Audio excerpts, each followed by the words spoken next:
Voilà, alors bienvenue sur la chaîne. Sur cette chaîne, on va parler de l'industrie de l'armement et dans cette vidéo, d'un contrat d'armement que l'armée italienne a passé avec une entreprise américaine de drones, cette entreprise Aérovironnement.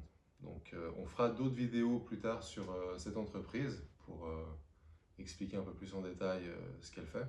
Mais aujourd'hui, on va se concentrer sur ce contrat entre l'armée italienne et eux. Donc c'est un contrat en fait qui porte sur le remplacement des drones ISR. Donc ISR, c'est un terme américain qui veut dire intelligence, surveillance et reconnaissance. Donc le contrat. Donc on va commencer par voir qu'un contrat entre une armée et une entreprise, ça peut durer énormément de temps. Donc ce contrat, la première fois qu'il a été annoncé, c'était en avril 2025.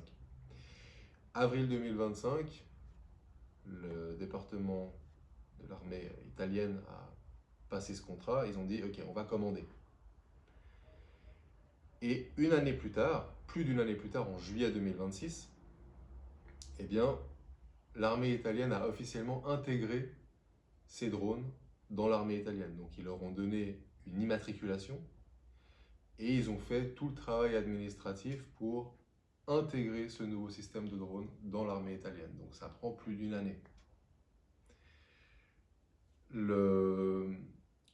lui ont donné, comme je disais, une immatriculation qui a un nom différent. Donc l'immatriculation italienne, c'est MQ31A. Et en fait, quand on regarde sur le site internet du fabricant de drones, donc AVAV, eh bien, ce système de drone s'appelle le Jump 20.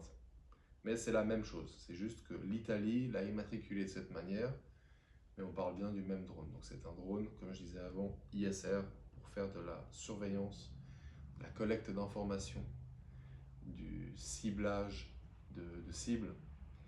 Donc ce drone, en fait, enfin, on va finir avec le contrat.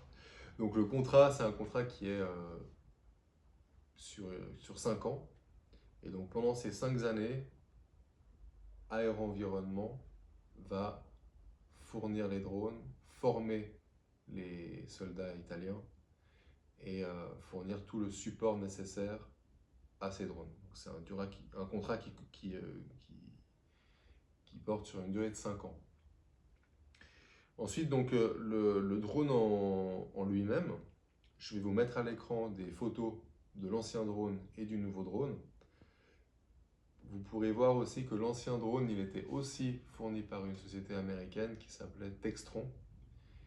Et je vais vous mettre la photo de l'avant et l'après. Maintenant, les différences entre ces deux drones, en fait, le principal, c'est que avant, le drone, il avait besoin d'une piste pour décoller, pour atterrir. Et la logistique autour de ce drone était beaucoup plus importante avant qu'aujourd'hui. Maintenant, le nouveau drone peut décoller en VTOL, donc ça veut dire Vertical Takeoff Landing. Donc il peut décoller à la verticale, donc c'est beaucoup plus pratique, beaucoup plus mobile pour déployer ce drone. C'est un drone quand même qui est imposant et qui va servir à donner des informations, pas au soldat qui est directement... c'est pas le soldat qui a envoyé le drone qui va collecter ces informations pour son usage direct. C'est un échelon supérieur. D'accord?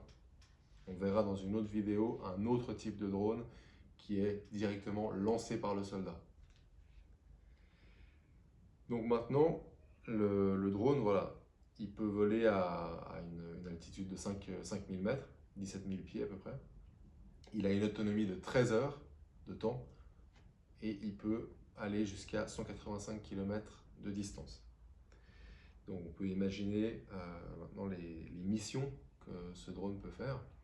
Donc il peut faire de l'acquisition de cibles, donc il peut désigner une cible pour un tir d'artillerie ou une frappe aérienne. Il peut suivre des ennemis, il peut surveiller toute une zone, il peut patrouiller pendant une dizaine d'heures sur une zone pour surveiller la zone et communiquer directement au centre de commandement toutes les informations qui sont nécessaires. Il peut aussi ajuster les tirs d'artillerie, il peut faire aussi office de relais de communication. C'est vraiment un œil qui va visualiser tout le champ de bataille et transmettre ces informations au centre de commandement. Voilà, maintenant pour ce qui est de l'entreprise Aéro-Environnement. Donc cette entreprise, elle a le ticker en bourse AVAV.